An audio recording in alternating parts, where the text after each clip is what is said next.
what I'm going to ask you to do is, my dog is barking, so I apologise, is to leave yourself, your camera off, and to leave yourself on mute. But I'm 100% happy to take questions through the chat. And I think what I was saying to the guys just before you came on there was about 2 years ago, I think we placed Hans Oda with you. Isn't that right? That's right, Caroline. Yes, Hans Oda was the first HR graduate that we hired. Yeah. So I'm very sad to see Hans Oda leaving us, but I'm delighted she has a new opportunity, and she's really set a very high benchmark for the new person coming in. Yeah, that's what I was saying to the guys. She was very good, but so are these, so that's good. So I had never heard of Scor actually before you contacted me 2 years ago. So would you mind telling us a little bit about Scor? Yeah, of course. So thank you very much for inviting me here today, Caroline. And just to let everybody know, I'm an ex-NCI student as well. So I went initially to the NCI for 1 year to do a certificate in human resources. I think it was one night per week. And I ended up staying 6 years. And I did 4 years was studying human resources. I did the bachelor's degree afterwards, and then I did another course for 2 years after the HR degree. So it's nice to speak with people from the NCI. So Scor, and look, nobody knows Scor because Scor is not a household name. Our business is kind of B2B. So we are a reinsurance company. We're a global reinsurance company. We're around 50 years. We're headquartered in France. So what we do is we accept risk from other insurance companies and reinsurance companies. The type of risk that we accept is life and property and casualty. So for life insurance, what that means is, you might at some stage take out a life policy which ensures you in the event that you die before you stop working, that it'll pay out a lump sum, to your dependents. And you might take that out with the likes of, Zurich or Irish Life or New Ireland. And those companies pass some of that risk on to us. And then property and casualty risk, well, what that type of risk is, so there might be a big organization and they own a big building, say, for example, in Canary Wharf in London or the IFSC, and they have insured that business against, or the building, against maybe a natural catastrophe like an earthquake or a flood, or indeed an act of terrorism. So the insurer passes some of that risk on to Scor. So that's the type of risk that we reinsure. We're a small company in terms of headcount. We're only 3,000 employees. Now, when I joined, I thought, gosh, 3,000 employees, that's quite a lot. But it's not really when you consider like a lot of organizations have 100,000 plus employees. We are a big organization in terms of financials and the numbers. So to give you a flavor, our balance sheet size is in excess of 40 billion euro. And we are the 4th largest reinsurance company in the world. So we're very big in terms of numbers. Thankfully, the company has been performing very well lately. To be honest with you, like if you went back 20 years ago, Scor was nearly bankrupt. The company wasn't being run well. And a chap called Denny Kessler joined the company as CEO and chair. Denny is still the CEO and chair of Scor. So I guess he's really transformed the fortunes of Scor in tandem with, his teams of people. So some of the benchmarks there would be, or the key KPIs rather, would be, the financials are very good. Our earnings the last number of years have always been in the black, and, maybe something like anything between 300 and 600 million. Also, the rating agencies, they like us. So, I think we're currently like AA- with a lot of the rating agencies. And then our share price has been performing very well in recent years as well. So the performance of the company has been very good. In Ireland, Scor has been in Ireland since just under 20 years, maybe the early noughties. Scor started out with a very small operation in Ireland with just 3 employees. So today we have about 150 people working in Ireland, and we've enjoyed a lot of growth in the Irish team. Our parent company really loves the talent that we have in Ireland, and we recruit very quickly. We have very talented, actuaries and accountants in Ireland. Aside from our business as usual work, which is reinsuring business, a lot of projects are run from Dublin because Scor knows that, gosh, if you give something to the team in Dublin, they'll get it done very quickly. Yeah. So an example there is we currently have a team of 50 people working on a project called IFRS 17. So IFRS stands for International Financial Reporting Standard, and 17 is a unique standard which is applicable to the insurance industry. And it's a new standard that's going live in 2022. It was supposed to go live, or maybe it's 2023. They've pushed it out by a year anyway because of COVID-19. But it's a really big project. To give you a flavour of how big the project is, it's costing Scor 200 million euro to get ready for this new accounting standard. And if you have any friends that work in insurance or reinsurance, they'll know about this. So that's a big project that's been run from Dublin. So I hope that gives you a little bit of a flavour of Scor on the macro level, and also in terms of kind of Dublin. Yeah, that's brilliant. God, that's so helpful. And then I was reading the job spec, and it just looks so varied, from doing the graduate recruitment to the intern recruitment, then to, I suppose, processes, and then you mentioned posters and training and everything. So would you mind going through, because I just thought it looked so meaty and so interesting. Would you go through it a little bit with us, please? Sure. I'd probably mention Hans Oda's name a few times, just because Hans Oda's been doing the work. So a key part of the role is managing, our graduate program and our intern program. We take primarily actuarial graduates and interns each year. We take some finance interns and graduates as well. And when I think of the graduate program, like Hans Oda developed, let me just backtrack a little bit. We first took graduates in 2018, actuarial graduates, first time we did it. And we realized we needed a kind of a pipeline of talent, so that when we had a permanent open position that we had a backfill for, hey, well, we've got a graduate, we can use them to backfill for. This is what happens in the the big consulting firms, the big four firms. So anyway, we took them in 2018. We didn't really think about it. We didn't have time to think about it because we had a big transformation project going on in 2018, and there was a big HR work stream, and Hans Oda and I were very busy working on that. But in 2019, we put together a graduate program. I suppose, first of all, we put together this really nice booklet that we gave the graduates with all these various items on it. And that took a bit of time, and Hans Oda worked with a printer to get that made into a booklet, and Hans Oda did all the artwork as well. But of course, there's all those deliverables that we have to make sure that they happen. There are things like, okay, making sure the graduates rotate once a year, making sure that they're having a dinner with senior management when they join. We're having a mentor-mentee program. We've developed competencies which they need to develop. We've sourced training for them in terms of kind of technical and soft skills training. And they have to do a research topic and present that to the team, and we work with them on that. And so all the kind of things, right? That all takes a bit of work. You have to have a calendar, get a calendar together to say, okay, here's what we've got to do this month, and then update that calendar once you've completed an item. And then also, with the interns, we work with the Dublin universities and also Queen's University in Belfast. So Hans Oda went up to Belfast one year to attend the Queen's Careers Fair. So that was great. And she went to one of the actuaries. So, and, she had Scor goodies to give out and all that kind of thing. And she loved it. And then other parts of the role is, like, what I really like about Hans Oda is she's got good energy and good creativity.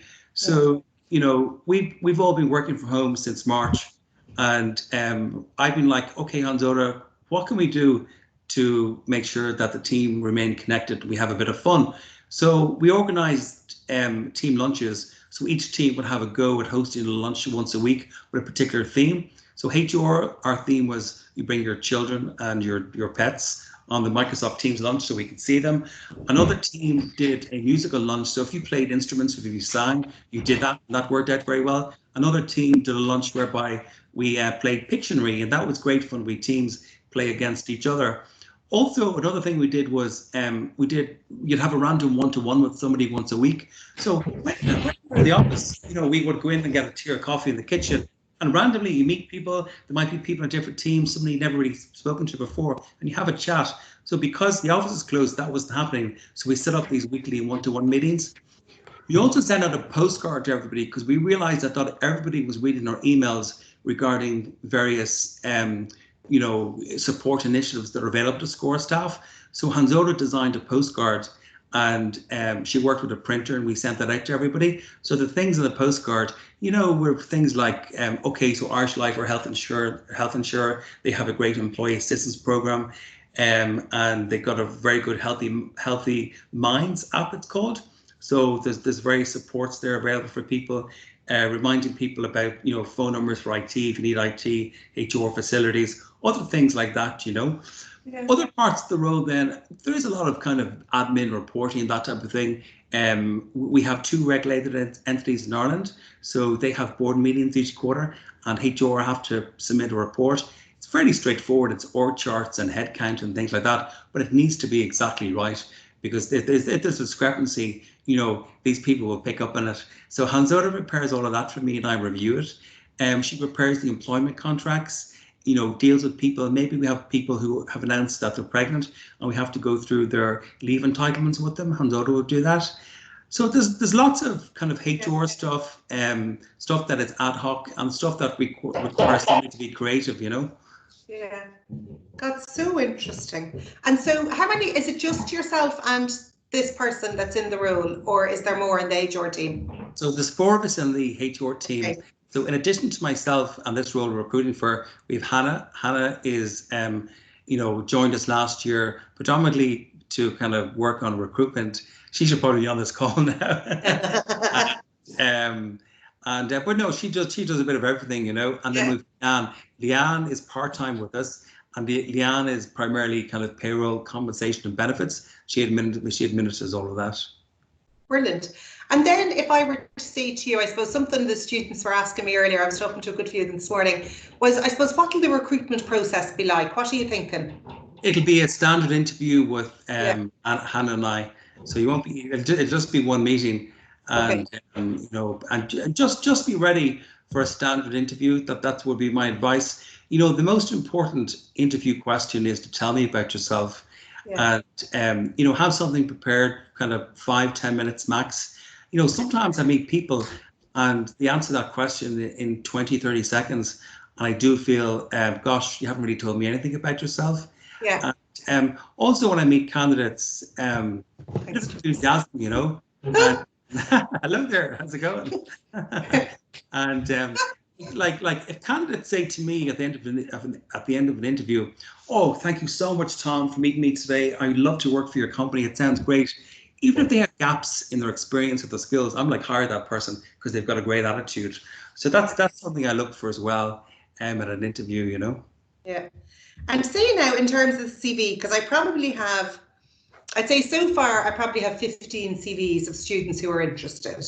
And obviously you'll probably only interview 3 or 4. So what is it that the students should do in their CV, do you think, that's going to impress you? First thing, you need to have the interests in your CV. The first thing I look at in the CV is the person's interests. And it's amazing, about 50% of CVs that I receive these days do not have the interests noted. So you always have that at the bottom of your CV. And it just gives me a bit of a flavour about the person. So include that in your CV. CV, no more than 2 pages. That's very important. No paragraphs, bullet points, please. If I see the paragraphs, people kind of they fall asleep when they're reading it, or they don't read it. The person looking at the CV wants to see bullet points. It's nice to have a skills section as well. So that might be listing some soft skills or technical skills. But an important point to note is that if you have skills on your CV, be prepared to be asked about that at an interview. For example, the recruiter might just say, oh, look, I see you've listed Excel or problem solving as a skill. Please give us an example of when you've used this skill. It's funny, I actually was interviewing somebody this year, and they had that skills section, and I asked them 2 questions. I said, please give me an example of that skill you mentioned, and they're like, I can't think of any. So I was thinking, okay, this candidate is very unprepared. So that's an important tip. And for me anyway, that's the kind of stuff that I look for, And I see a question coming through there from Jennifer, just saying, would you like us to list the skills, or say if somebody says they've got Excel, do you want them to be able to tell you, I can do macros, I can do pivot tables, and if they're saying work ethic maybe as a skill, they might be looking to show them that they work 20 hours a week, or do you just want the list? I think it's fine just to have the list, like 4 or 5 bullet points. And if you want to expand on Excel, you could just say, look, you're advanced in Excel or expert in Excel or something like that. Okay. I think that's fine. Brilliant. And I see a question there from Liam as well, one of my HR degree students. So he was just saying, what impact has the new working environment had on the role? And so I suppose what he's asking maybe is, will this person be working from home initially and then transitioning back into the office, or how is the role affected in that way? Was that Liam asking the question? Yeah. Liam, I don't know. And I mean, I suppose to give you a bit of context there, we have a group which is working on opening up the office. Our office is still closed, and there might be a date in August or September when we open the office. So within the office, normally we'd have about 140, 150 desks. Due to the COVID-19 situation, we will only have 40 desks because of social distancing. So, you know, the question I've asked myself is, well, why would I go into the office? I will not be going into the office to do work because I can do it from home. I will be going into the office to meet my team and meet my colleagues. So I would expect for HR, most of our time will be spent working from home, and the purpose of us going into the office is so we can see each other and exchange and meet and that type of thing. So yes. Unless we get a vaccine very soon, I think it's going to be like that for a long time. For a while. Yeah, I think a lot of places are exactly the same. I'm trying to think now, is there any other questions that anybody would like me to ask Tom before we say thank you? Do you know, it's so helpful. I think this just gives me and my team and then all the students such a great insight into the role that you just can't get off, you know, the one sheet of paper that I sent them all. So we're so grateful for you doing this. No problem. And I think it's a very exciting role. Like Hans-Oda has always been very positive about kind of working in Scor and the variety of the work. She's kind of said, gosh, I wouldn't get this elsewhere. Like she said, my peers who work in different organizations, it's very much 100% admin, where she gets a lot of variety. And I must say the people in Scor are very nice as well. We're a very down-to-earth bunch. Nobody has any egos. It's a very supportive environment within the company, and that's something that I really like about working in Scor. And the HR team are lovely as well. We're just kind of very easy going and a nice bunch to work with. Brilliant. And here I see another question there from Kieran, another one of my degree students. And now you've talked us through the role, I suppose, in a good bit of detail, but I think what he's asking is the day-to-day duties. So what's my question there? I suppose, is there a typical day really? I know you mentioned all the different things like doing the booklets and all of that, but is there kind of a bog standard typical day in the role, or does that actually exist? No, I don't think anybody has a typical day unless they work in a factory making widgets. I think everybody's day is different. But like, for example, we have been very busy with new hires in July and August, and Hans-Oda and Hannah look after the onboarding together. So they'll do the induction for the newbies. So they spend the morning with the newbies. We'll be doing that online. And then there is always that bit of admin. There's regular admin that we know about, and then there's ad hoc admin, because we get asked a question about, oh gosh, we need a report detailing, you know, people's total work experience within the insurance industry, and we've got to look at CVs or whatever, see what data that we have available. And then it's working on various projects, you know, quite often they're ad hoc in nature. Some are planned, we know about, the IFRS 17 that I mentioned. Some are unplanned. I mean, I mentioned we went through a big transformation project in 2018. That was all due to US tax reforms that were introduced in December 2017. And if we had not changed our working model, Scor may not be here today. We would have had a very big tax bill. So that was unplanned. We had to react to that. So there'll always be something kind of new. And then with HR, like if people resign, that has an impact on HR. We've got to go through an offboarding process, then we've got to backfill for them. And, you know, thankfully, we don't really have I don't know what the right word is, the unpleasant side of HR at Scor. We have such good people. What I'm talking about, the unpleasant side, is, you know, doing disciplinaries and grievances and things like that. We don't really have that at Scor, but in other organizations you do. And like when people misbehave or they don't perform or they whatever, you know, that has an impact on HR as well, because you're managing that process, you know. Yeah, and I think I see a final question there. So I know in your job spec, it mentioned it was a contract role, and I see a girl there, Magdalena, another HR degree student, who was thinking, she's thinking of going back to do a master's full time, but Am I right in thinking this is a longer term contract? Is it? It'll be a 1-year fixed term contract, but the expectation is that we'll extend the contract, you know, into 2 years and so on. Okay, perfect. Yeah, because that was the next question coming in. And then in terms of a start date, do you have an ideal start date in your mind, or what are you thinking? Ideal start date, I'd like to start somebody in August. Okay. Mid-August or late August or something like that. Hanzoda's going to be finished on the 11th of September. So, okay. You know, I'd like for there to be a crossover. That would be really nice, I think. And but I'm flexible. I'll always wait, you know, for the right candidate. If it means that somebody can't start until after Hanzoda's left, then so be it. I always think you should wait for the right candidate. Yeah, brilliant, brilliant. Well, look, Tom, thank you so much. I really appreciate. Oh, here, I have one more question here, and I have a visitor. Sorry about this. Are you open to international students who? So, a number of our masters and HR students, in particular, would have a 1G visa, which means that once they get their exam results, they can work for 2 years without any restrictions. Is that something you can consider in Scor? Yeah, no, we do. We've done that several times with students. Yeah. And so, yeah, very happy to, you know, work with that. So no problem there. Brilliant, brilliant. Well, look, what I'll say is, James, sorry, he's such a rogue. So what we'll say is, if we ask maybe students, I do have quite a lot of CVs, but it might be that people, having listened to you, will want to change what they're, you know, what they've put on them. So if I said maybe I'd send you CVs tomorrow evening, would that be okay? Fine, yeah, absolutely, absolutely. Look forward to getting them, and then Hannah and I look forward to, you know, meeting the candidates. Yeah, brilliant, brilliant. Look, thank you so much. Okay, Caroline and everybody. Thank you. Nice to meet you all. Thanks a million. Bye, bye. Bye, bye, bye. Bye. See you, Tom.